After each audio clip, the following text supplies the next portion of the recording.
This isn't your Dunkin' Donuts. This No, is, that's not. You the know, box this here, is you like fancy. $25 donuts here at least.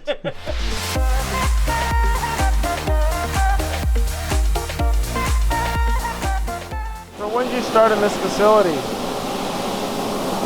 About 8 years ago. 8 years ago. Were you still in Chicago or in Forest Park before? Yeah, I was. We were actually in the back of. We went from about 3,500 square feet to 10,000. Got it. And so we were just all on top of each other.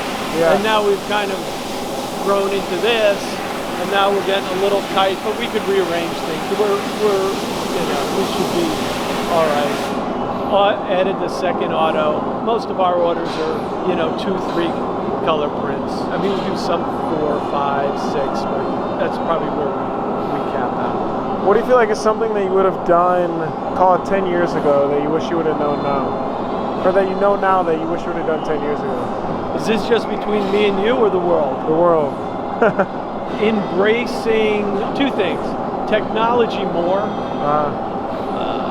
Not really growing up in technology, like the using of the technology. We kind of stayed less technology savvy too long. So I think I would have embraced that sooner. And I would have embraced the fact that customers expect things very, very fast. Has that gotten faster as time goes on? Oh, God, yes. It's gotten a lot faster. I mean, one of the things is any screen shop could tell you that if you have capacity in your facility, you can get things done very quickly. Right. It's just the disruption that it causes your organization. Yeah. When it happens occasionally.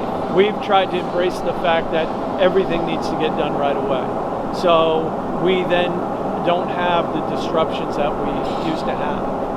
We have the garments ready, the screens ready, printers have everything that they need.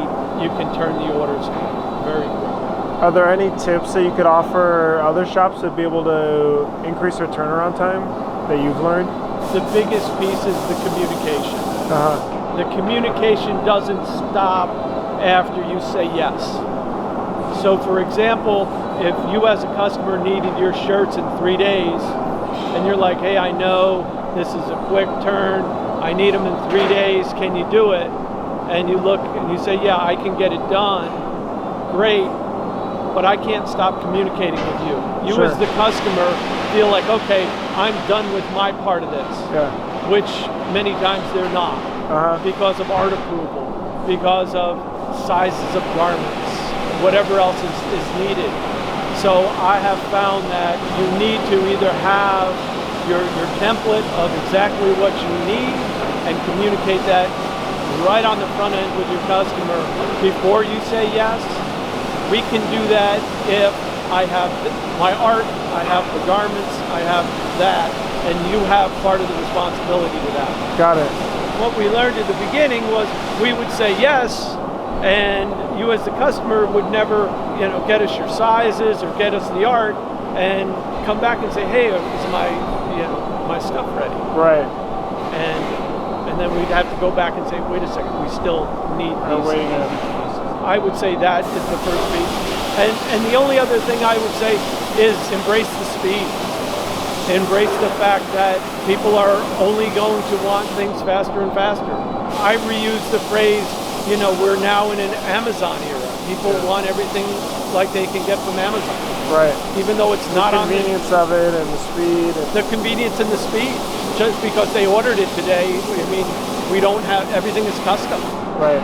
What do you feel like is one of the best moments of running your shop ever? I would say the most memorable is when we printed shirts when the White Sox won the World Series. Oh, wow. Okay, because we had never done that before. We have pulled late nighters, but everybody was on the ready. Yeah, at 9-10 p.m.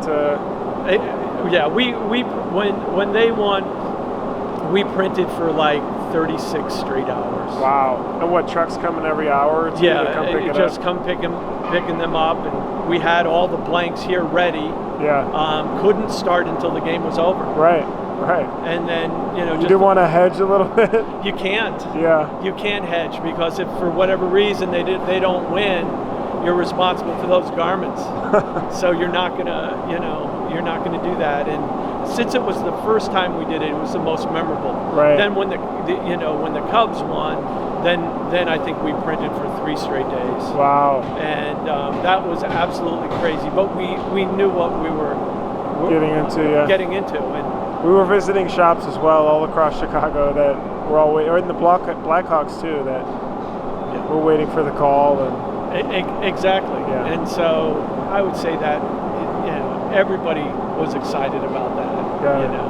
So that was really neat to see that garment and then see it all around Chicago. Yeah. That was fun. And last question, Bob, what keeps you up at night? What are you thinking about? Growth. Uh-huh. It's growth. When you run a shop and you're responsible for everybody's livelihood, right? I mean, all these people count on you. And the market continues to change, so you need to try to change. And you need to make sure that you're creating the best possible environment for your employees and delivering the best possible product to your customers. Got it. Things continue to change, and you've got to stay as close to that as possible. Cool. Thanks. That's Bob Shaw from Classic Screen Printing over in Forest Park. Thanks, Bob. Thank you.